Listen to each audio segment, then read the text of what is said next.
So, welcome. So, this class without video, okay, but you will receive all. So, we start with the same first question. तो single slit के refraction के लिए हमें मालूम है कि फर्स्ट मिनिमा का जो सेंटर से डिस्टेंस होता है वो होता है y equal to D lambda by A. तो d की वैल्यू 5 सेंटीमीटर है, हमने पुट कर दिया 5 इंटू 10⁻³ लैम्डा दिया हुआ है 4890, तो ये हो गया 10⁻⁹। सीधे वैल्यू पुट करेंगे और 40 सेंटीमीटर डिस्टेंस है, 40 into 10⁻², so will get 4 into 10⁻³ तो ये आपका कैंसिल हो गया। एंड फिर y आपको मिलेगा 5 9 जा 45, 4 कैरी ओवर 44, और ये हम मल्टीप्लाई करें ना 489 को 5 से, 5 9 जा 45, 4 कैरी ओवर, 5 8 जा 44, 4 कैरी ओवर, 2 4 4 5 अपॉन 4 इंटू 10⁻⁹। कुछ प्रॉब्लम आ रहा है क्या इसमें कैलकुलेशन में? डी 40 सेंटीमीटर है, ओके, तो ये फिर से गड़बड़ हो रही है। डी 40 सेंटीमीटर है, तो हाँ, तो 40, हाँ, तो 4 इंटू 10⁻⁻1 आ जाएगा। ठीक है, ये आपने नोट तो पहले ही कर लिया था। 4 डी 40 है, यस यस यस यस, ये पूरा रब कर रहे हैं।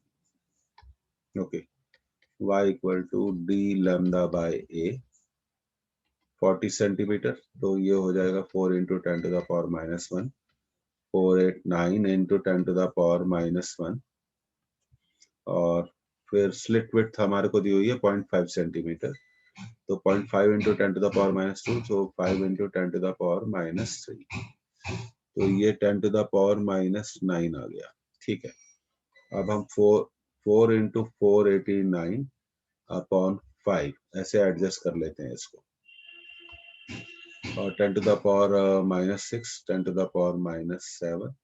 अब हम ये इसको मल्टीप्लाई करेंगे, 4 9 जा 36, 3 32 5 3 1956 डिवाइडेड बाय 5 इंटू 10⁻⁻7, तो ये हो जाएगा 5 3 जा 15, 4 9 1 391 पॉइंट कुछ 1 आ जाएगा, 391.1 आ जाएगा इंटू 10⁻⁻7, तो हम इसको लिख सकते हैं 3.91 इंटू 10⁻⁻5, तो ये हो गया 4 इंटू 10⁻⁻5, तो ये इसका सेकंड आंसर हमारा आ गया। We have got the second answer, we have got the second answer.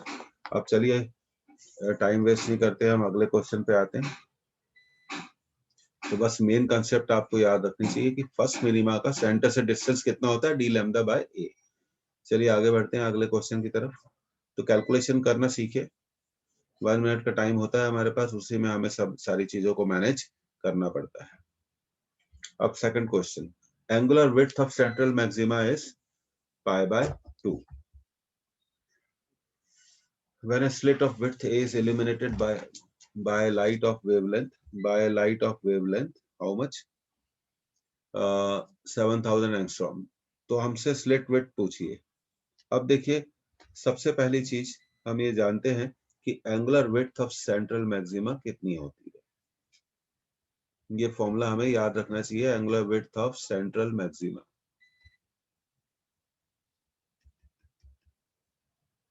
का जो फॉर्मूला होता है वो होता है 2 लैम्डा बाय ए, और ये दिया हुआ है हमें पाई बाय 2। तो यहां से हम इसको ऐसे लिख सकते हैं 4 lambda upon A equal to pi. तो ए की वैल्यू है, हिंट लिख लीजिए, ए की वैल्यू है 4 लैम्डा बाय पाई। तो बस आप इसको कैलकुलेट कर लेंगे, और इसका करेक्ट आंसर है, इसका करेक्ट आंसर आएगा, ये हमारा आंसर आएगा सेकंड। आप हिंट नोट कर लीजिए, कैलकुलेट आप खुद कर लीजिएगा।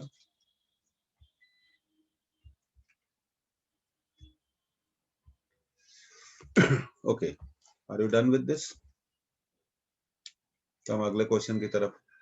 तो ये हमें याद रखना है कि सेंट्रल मैक्सिमा की एंगुलर विड्थ कितनी होती है 2 लैम्डा बाय ए, और यहाँ पर हमें वो दिया हुआ है 2 लैम्डा बाय ए किसके इक्वल है, पाई बाय 2 के इक्वल है। आगे बढ़ते हैं student.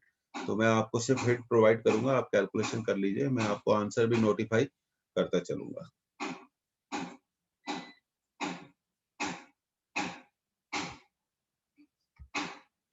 Okay, light of wavelength 6000 angstrom is incident on a single slit.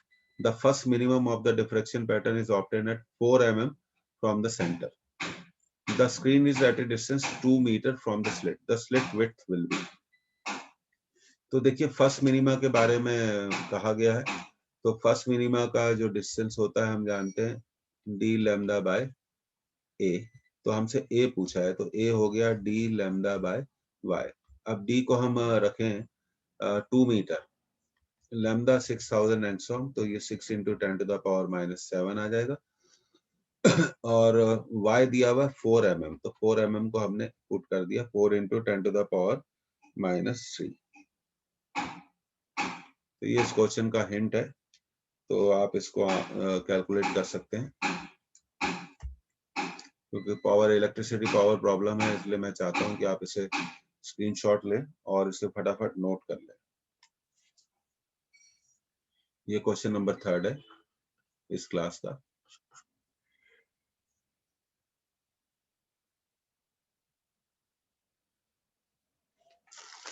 अब क्वेश्चन नंबर 4 पे आते हैं हम।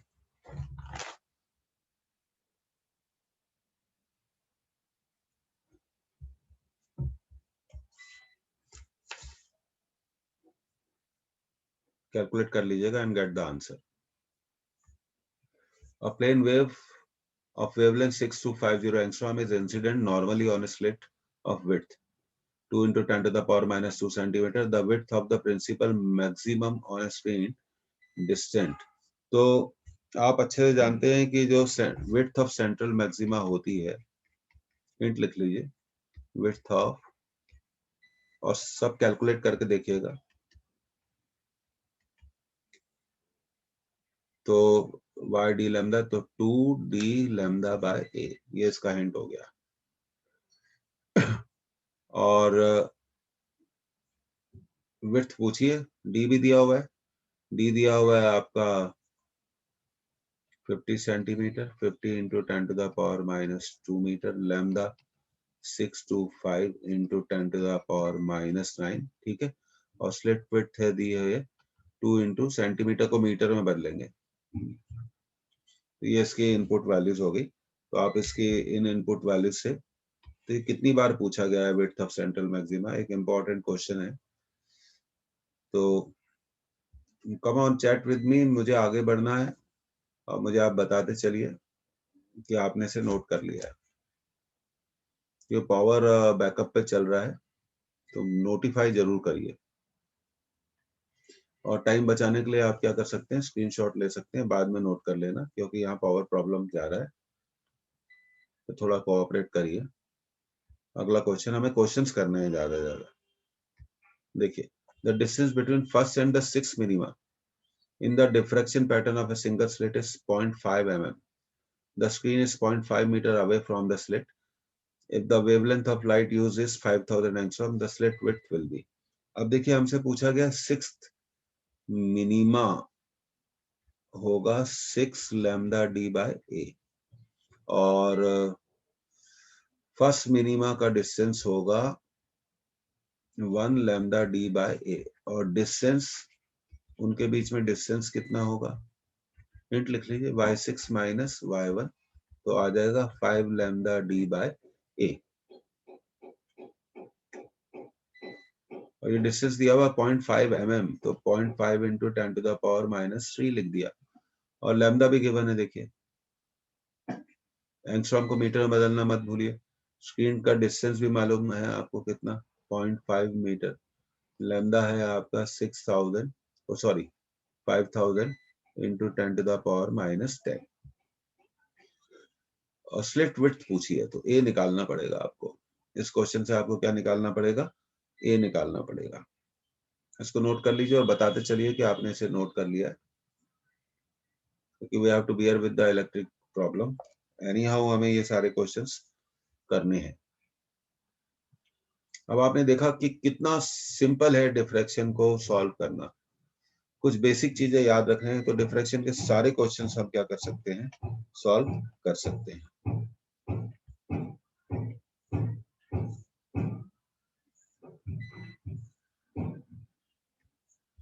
अब देखिए, the Fraunhofer diffraction pattern of a single slit, take a screenshot, is formed at the focal plane of a lens of focal length 1 meter. The width of slit is 0.3 mm.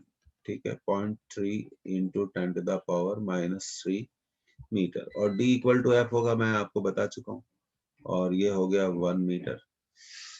If the third minimum is formed at a distance 5 mm, तो third minimum का distance है 5 mm, 5 into 10 to the power -3 metre, और हम जानते हैं ये होता है 3 lambda d by a। तो ये हमारा फॉर्मूला हो गया, और 5 into 10 to the power -3, और लैम्डा d को हम क्या लिख देंगे, focal length upon a। Calculate the wavelength of light, तो ये होगी 5 into 10 to the power -3 into a, 5 into 10 to the power -3, light आ गया 5 into 10 to the power -3 into a upon 3f equal to lambda, upon 3f equal to lambda. तो अब आप इसको calculate कर सकते हैं, ये हम जरूर कैलकुलेट करना चाहेंगे। और हमारा स्लिट विड्थ है, अच्छा देखिए स्लिट विड्थ को हम लिख देंगे 3 into 10 to the power -4, 3 into 10 to the power -4, और फोकल लेंथ तो हमारे को दिया हुआ है 1 मीटर। इतना नोट कर लीजिए, आप मुझे बताइए।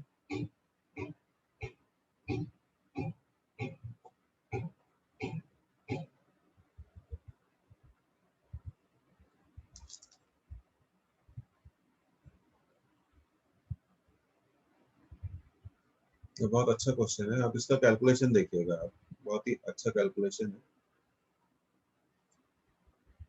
5, अच्छा लैम्डा क्या हो गया हमारा, थोड़ा पीछे चलते हैं, 5 into 10 to the power -3 into a, 5 into 10 to the power -3 into a। अब a हमें कितना दिया हुआ है, 0.3 mm, तो a की वैल्यू हमने रख दी 3 into 10 to the power -4, 3 into 10 to the power -4, और नीचे फोकल लेंथ दी गई थी 1, तो देखिए ये कैंसिल हो गया, तो लैम्डा आ गया 8 into 10 to the power -7 metre. इसको एंगस्ट्रॉम में कन्वर्ट करने के लिए 10 to the power -10 से डिवाइड कर दो, तो ये आ जाएगा 8000 एंगस्ट्रॉम। तो बहुत बढ़िया आंसर आ गया। 8 नहीं आएगा, ये फिर हमने यहाँ गलती कर दी स्टूडेंट, इट शुड बी 5।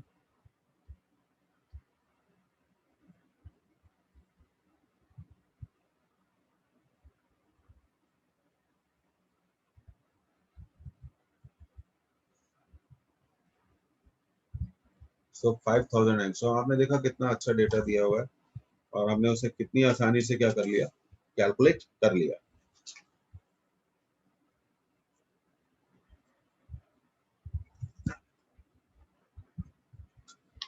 तो आपने देखा कि ये कितना सिंपल है, क्वेश्चंस को इजीली हम क्या कर सकते हैं, सॉल्व कर सकते हैं, बिना किसी दिक्कत के हम क्वेश्चंस को सॉल्व कर सकते हैं। तो पीछे फिर से जाते हैं, एक भी गलती करी तो सब गड़बड़ हो जाएगी।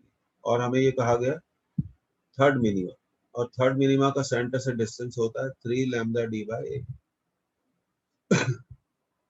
The questions are very simple once you understand the concept of diffraction। ये समझ में आ गया आप लोगों को?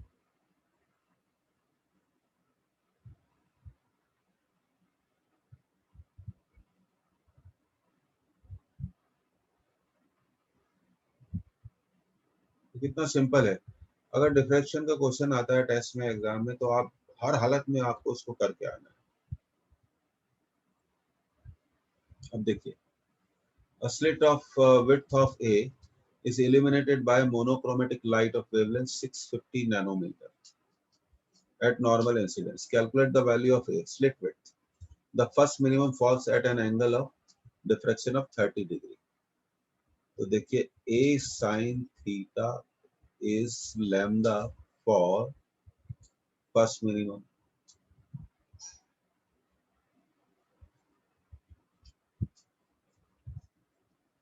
तो a sin 30 इस लैम्डा, a by 2 इस लैम्डा, तो a कितना हो गया, 2 लैम्डा हो गया। लैम्डा हो गया 650 नैनोमीटर, 10 टू द पावर -9 से आप मल्टीप्लाई कर दीजिए, तो ये 130 इंटू 10 टू द पावर -8, ये हो गया 13 into 10 to the power -7 metre. तो ये तो पहले क्वेश्चन का आंसर हो गया। The first maxima falls at an angle of diffraction 30 degree. अब ये देखिए बड़ा अच्छा क्वेश्चन है। फर्स्ट मैक्सिमा, हम किसकी बात कर रहे हैं, फर्स्ट मैक्सिमा की बात कर रहे हैं। तो a इक्वल टू 2 लैम्डा हो गया। अब फर्स्ट मैक्सिमा के लिए क्या होगा, first secondary maxima, for first secondary maxima,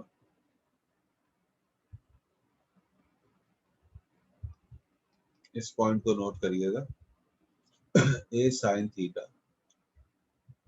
is 2n + 1 by 2 into lambda, n को 1 पुट कर दो, और a sin theta equal to 3 lambda by 2। अब पीछे जाते हैं, ये देखिए a किसके इक्वल था, a किसके इक्वल था, 2 लैम्डा के इक्वल था, a किसके इक्वल था, 2 लैम्डा के इक्वल था, तो हम इसी को पुट कर देंगे, 2 lambda sin theta 3 lambda by 2, lambda से lambda cancel, sin theta 3 by 4, so theta equal to, कितना अच्छा क्वेश्चन है, sin इनवर्स 3 by 4। तो यहाँ इस इक्वेशन में याद रखना चाहिए 1 2 3 4 पुट करने पे हमें क्या मिलते हैं, सेकेंडरी मैक्सिमा। आप लोगों को एडवाइस है कोई भी क्लास मिस मत करिए, क्योंकि इस बार जो हमारा कवरेज है वो बहुत कॉम्प्रिहेंसिव कवरेज पर हम लोग काम कर रहे हैं, वेरिएशन पे काम कर रहे हैं। अगर आपके पास आज की 2 क्लासेस के नोट्स हैं तो आप उन्हीं नोट्स की मदद से आने वाले एग्जाम के क्वेश्चंस को इजीली क्या कर सकते हैं, सॉल्व कर सकते हैं।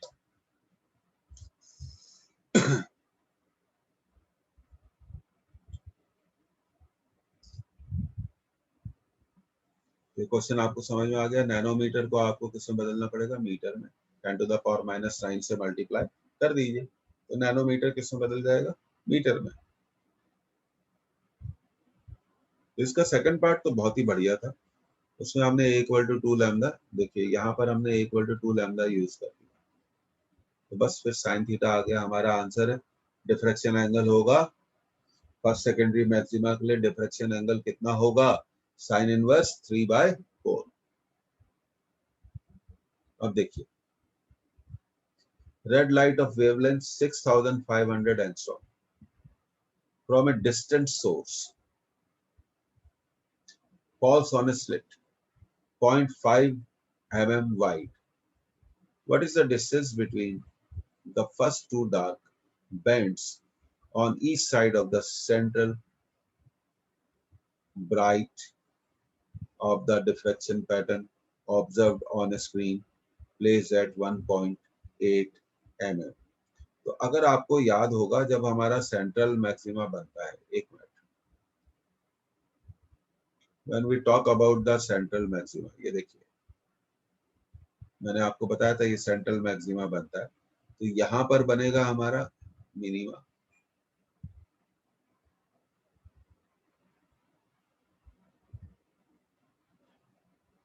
और सेंटर के दूसरी साइड पे भी बनेगा क्या, मिनिमा।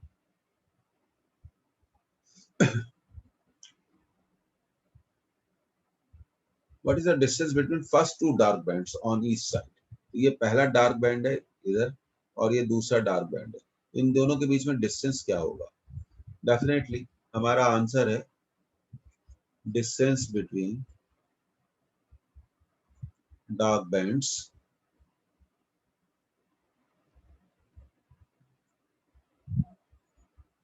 will be 2y। और y क्या है, लैम्डा डी बाय ए। देखिए अब क्वेश्चन कितना आसान हो गया। और मैं आपको थोड़ा ये कुछ बताना चाहता हूँ student about this question. This is most important, most.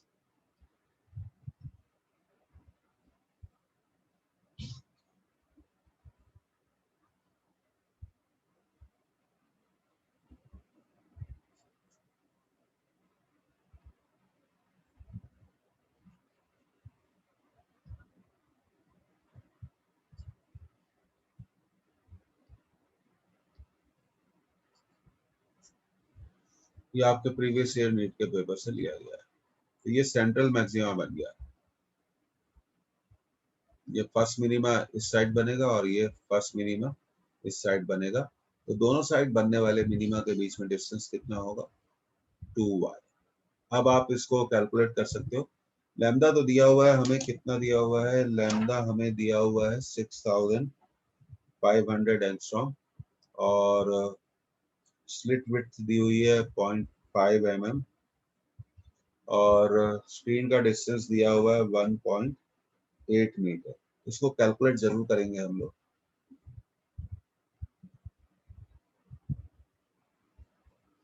Yes, 2 lambda D bye ए।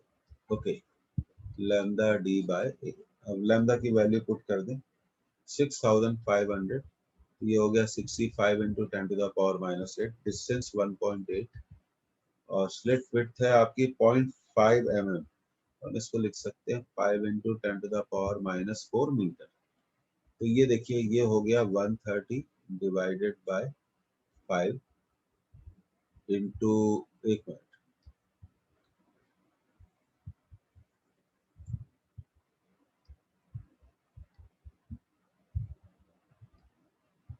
इसको कैंसिल कर देते हैं। ये हो गया 26 into 1.8 into 10⁻⁻8 plus 4। So it is 26 into 80 into 10⁻⁻4 minus 5। ये हमारा आंसर आया। अब हमारे को इसको कैलकुलेट करना है। 18 से मल्टीप्लाई कर दिए 36468 इंटू 10⁻⁻5 मीटर। तो 4.68 इंटू 10⁻⁻3 मीटर। तो हमारा आंसर होगा 4.68 मिलीमीटर। बहुत बढ़िया क्वेश्चन और बहुत important question, most important. Expected R2। दो बार रिवाइज करो, एक बार करा उसके बाद दो बार फिर से किया, तो टोटल कितनी बार करा, 3 बार करा। इसको नोट कर ले तो बता दे।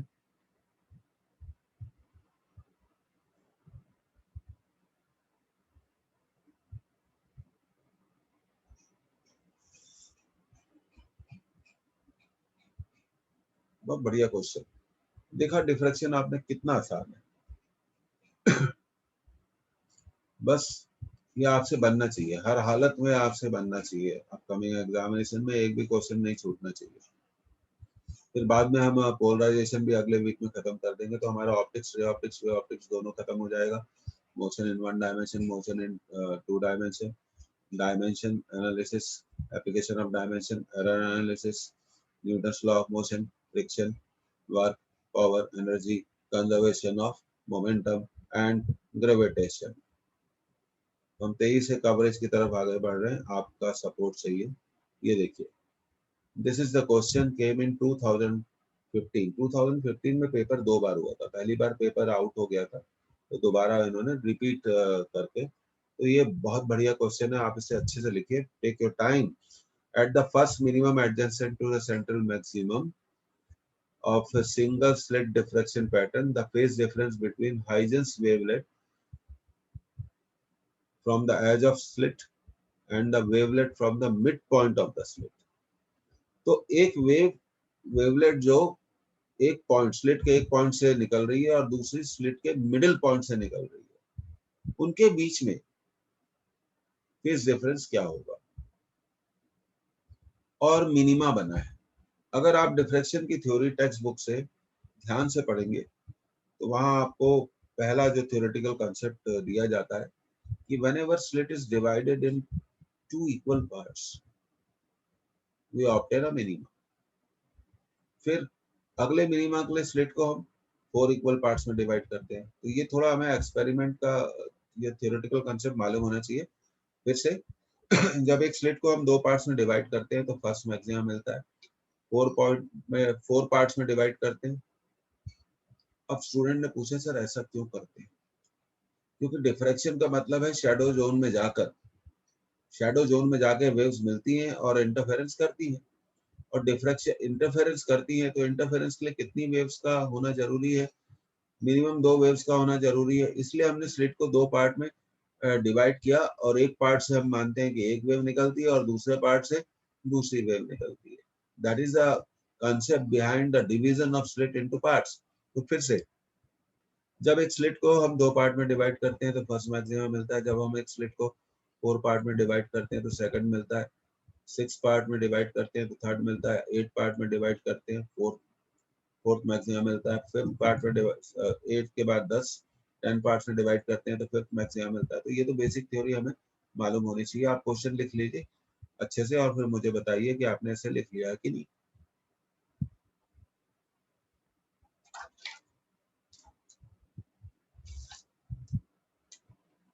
और थोड़ा कंसेप्ट समझ में आना चाहिए कि कैसे क्वेश्चंस को सॉल्व किया जाता है। This is a totally conceptual question और मैंने कोशिश करी है कि डिफ्रैक्शन के इन दोनों लेक्चर्स में कंप्लीट डिफ्रैक्शन को कवर हम कर ले और एक ऐसी पोजीशन बन जाए कि आपसे एग्जाम में क्वेश्चन आए तो आप उसको देखते स्पीड से सॉल्व कर लो।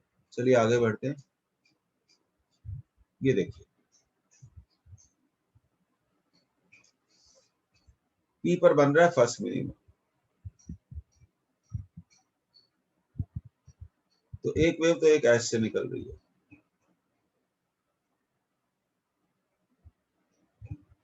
और दूसरी वेव मिड पॉइंट से निकल रही है यहां से।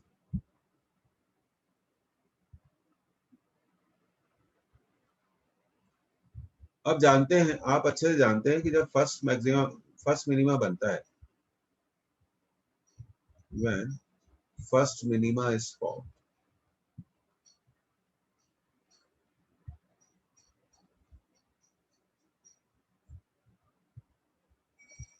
then path difference।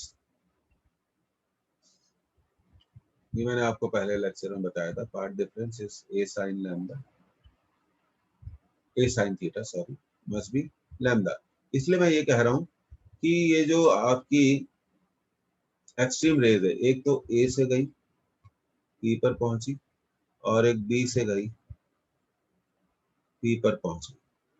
तो इन क्योंकि ये मिनिमा बना रही है इसलिए एपी माइनस बीपी क्या होगा? लैम्डा होगा। इसमें कोई डाउट नहीं होना चाहिए। पर हमसे पूछा है path difference between the waves, ऐसी वेव्स के बीच में जो एक स्लिट के एक पॉइंट से जाए और दूसरी स्लिट के मिड पॉइंट से जाए, इसके बीच में पूछा है।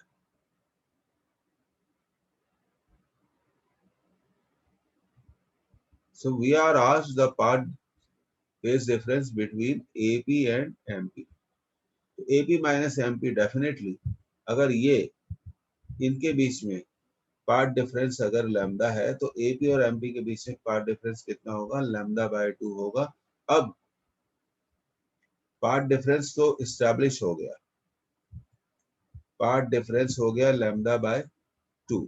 हमें चाहिए फेज डिफरेंस। क्या चाहिए? हमसे पूछा गया है फेज डिफरेंस पूछा गया है। तो आप जानते हैं 2 पाई फेज, मैंने आपको कई बार बताया है, इक्वल टू लैम्डा पाथ। मैं सिर्फ इसी फॉर्मूले को यूज करता हूं। तो 2 pi by lambda equal to 1 path. तो बस हम इसी को यूज करेंगे। तो लैम्डा की जगह हम रख देंगे पार्ट डिफरेंस तो हमें मालूम है कितना है, लैम्डा बाय 2। तो फेज डिफरेंस हमारा कितना आएगा? अब आप देखिए, वेट अ मिनट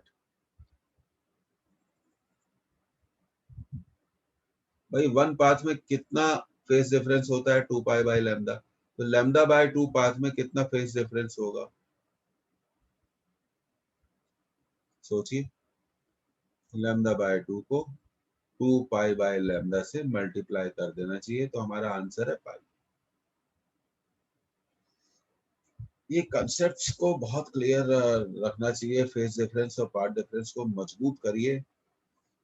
आपको पार्ट डिफरेंस को फेज डिफरेंस में बदलना है, तो हमने क्या सीखा, 2 पाई बाय लैम्डा से मल्टीप्लाई करना पड़ेगा। या आप एक कन्वेंशनल फॉर्मूला होता है फेज डिफरेंस और पार्ट डिफरेंस का, आप उस फॉर्मूले को क्या कर सकते हैं, यूज कर सकते हैं। ये आपके नीट के प्रीवियस पेपर का क्वेश्चन है। तो हमेशा याद रखो, जब मिनिमा मिलता है तो इन वेव्स के बीच में, किन के बीच में बात कर रहा हूँ, ए से निकलने वाली और बी से निकलने वाली, क्योंकि मिनिमा बन रहा है और इन्होंने कहा है कि भाई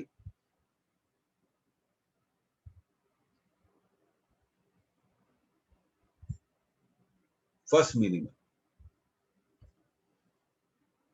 और फर्स्ट मिनिमा के लिए पार्ट डिफरेंस एक्सट्रीम रेज में कितना होगा, लैम्डा होगा। एक्सट्रीम रेज मतलब जो एक स्लिट के एक पॉइंट से और दूसरी स्लिट के दूसरे पॉइंट से।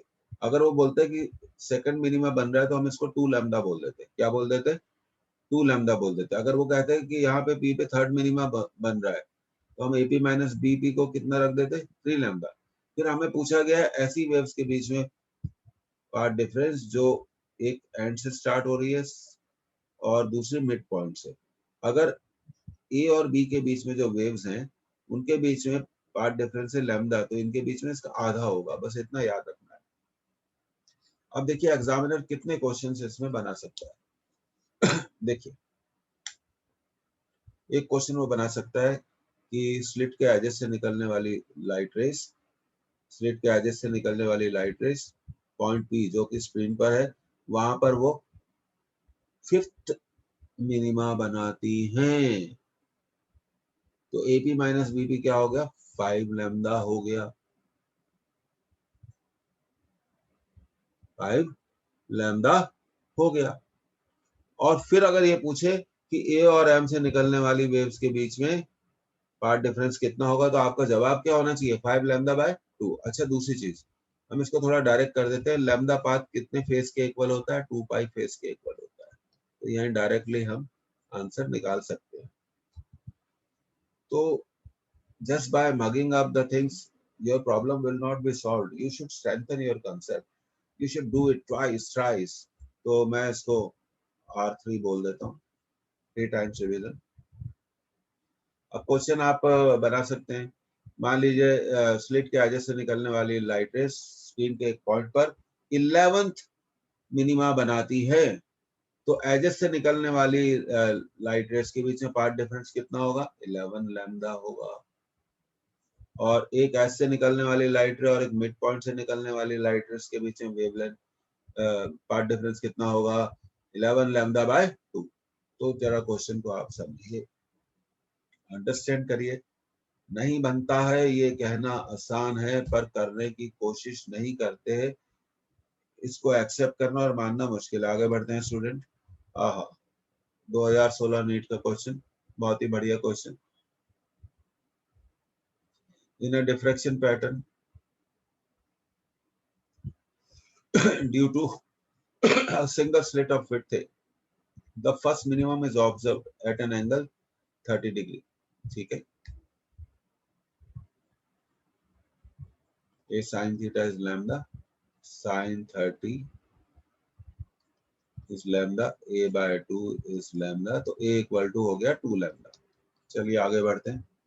When the light of wavelength 5000 angstrom is incident on the slit, the first secondary maximum is observed. First secondary maximum for, बहुत सिंपल क्वेश्चन है, सोचिए। फॉर फर्स्ट सेकेंडरी मैक्सिमम के लिए ए साइन थीटा क्या होगा, 2 into 1 plus 1 by 2 into lambda. याद आया, हमने यूज किया 2n प्लस 1 बाय 2 लैम्डा, है ना। तो कितने एंगल पे होगा ये पूछा है, तो ए को हम लिख देंगे यहाँ पर। अब हम ए तो निकाल चुके हैं, कितना है भाई ये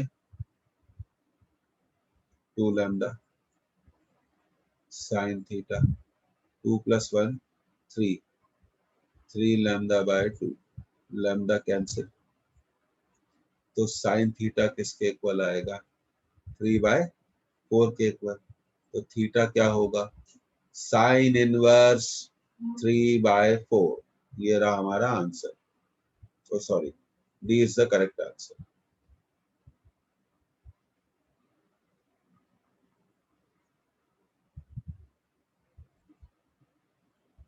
तो देखिए कंसेप्ट्स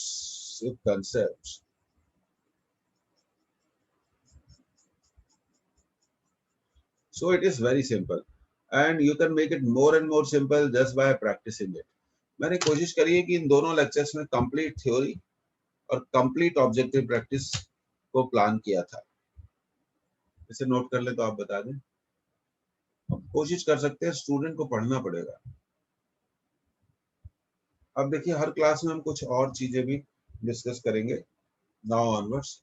ये देखिए एक एनालिसिस, हम एक एनालिसिस करते हैं। ये देखिए 2016 से 2020 के पेपर का एनालिसिस है। 2021 का पेपर अगर आपके पास हो तो आप उसमें देख सकते हैं। तो यहाँ टॉपिक को हमने वेव ऑप्टिक्स के टॉपिक को जनरली 3 पार्ट्स में डिवाइड किया है। Wave front, interference of light, coherent and incoherent sources. Second topic हमने लिया है यंग्स डबल स्लिट एक्सपेरिमेंट, ये सबसे इंपॉर्टेंट टॉपिक है। और इसमें सब टॉपिक लिया है YDSE Young's double slit experiment, fringe width, angular fringe width in water, और डिफ्रैक्शन और polarisation of light and resolving power. यहाँ हमने सब टॉपिक लिए diffraction and polarisation of light, resolution of, ये हमें कवर करना है, ऑफ टेलीस्कोप एंड माइक्रोस्कोप। अगर हम 2016 के पेपर पर जाएं तो हमें पता चलता है कि हमें ये YDS से क्वेश्चन पूछा गया। कितने क्वेश्चन पूछे गए? एक। और दूसरा क्वेश्चन पूछा गया diffraction and polarisation of light, और दोनों क्वेश्चन को हमने मार्क किया ए का मतलब एवरेज। तो कितने क्वेश्चन हो गए? 2। अब हम 2017 के पेपर में जाएं तो diffraction and polarisation of light से हमें मिल रहे हैं 2 क्वेश्चन। यहाँ देखिए यंग्स डबल स्लिट एक्सपेरिमेंट गायब हो गया, और एक क्वेश्चन मिल रहा है resolving power of telescope and microscope से। तो टोटल कितने क्वेश्चन मिल गए? 3। अब हम 2018 के पेपर में जाएं, और ये जो 2 क्वेश्चन है एवरेज है, ई का मतलब है इजी, एवरेज से भी बिलो। अब 2018 पेपर में जाएं तो हम फिर देखते हैं कि 2 क्वेश्चन मिलते हैं। एक तो angular width of fringe YDSE से मिला एवरेज क्वेश्चन, दूसरा डिफ्रैक्शन पोलराइजेशन मिला एवरेज क्वेश्चन। तो फिर हम देखते हैं कि यहाँ नंबर ऑफ क्वेश्चंस कितने हो गए? 2 हो गए। 2017 में 3। अब 2019 में जाते हैं तो हमें सिर्फ एक ही क्वेश्चन मिलता है, और 2020 के पेपर में हम देख रहे हैं 3 क्वेश्चन मिल रहे हैं, एक एवरेज है और दोनों बहुत आसान है। इसी तरह आप 2021 के पेपर को भी थोड़ा एनालाइज करिए, तो अब हमें ये समझ में आता है कि average number of question, average number of questions from wave optics कितने हो सकते हैं? मेरे ख्याल से 2 to 3।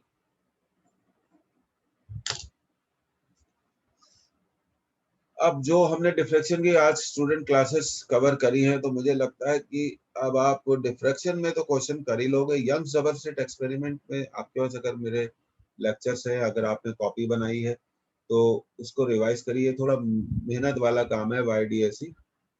तो डिफ्रैक्शन तो आसान कर दिया, अगले वीक में हम पोलराइजेशन और रिजॉल्विंग पावर को भी बहुत आसान कर देंगे और बहुत अच्छे से आपको प्रैक्टिस करा देंगे। मैं आपसे फिर से बोलना चाहता हूँ कि एनालिसिस करना जरूरी है। अब एग्जाम पास आ गया तो हमें देखना चाहिए कि भाई कहाँ से क्या हो रहा है। तो आप देख रहे हैं, एक और खास बात है कि कभी भी यहाँ डिफिकल्ट क्वेश्चन पूछा ही नहीं गया,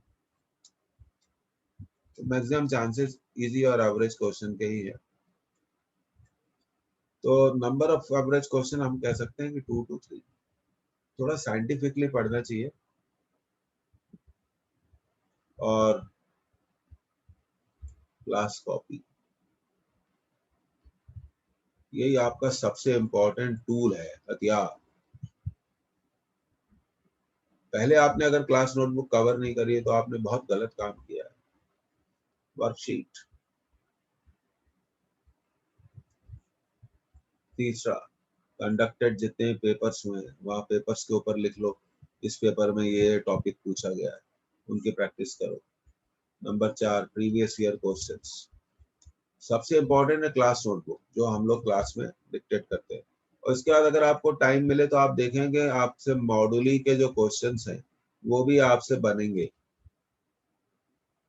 आप जैसे friction, Newton law, motion, motion in one dimension उठाएंगे, क्वेश्चन को सिर्फ देखिए सरसरी तौर पे तो आपको पता लगेगा कि हाँ भाई हमसे बन रहे हैं।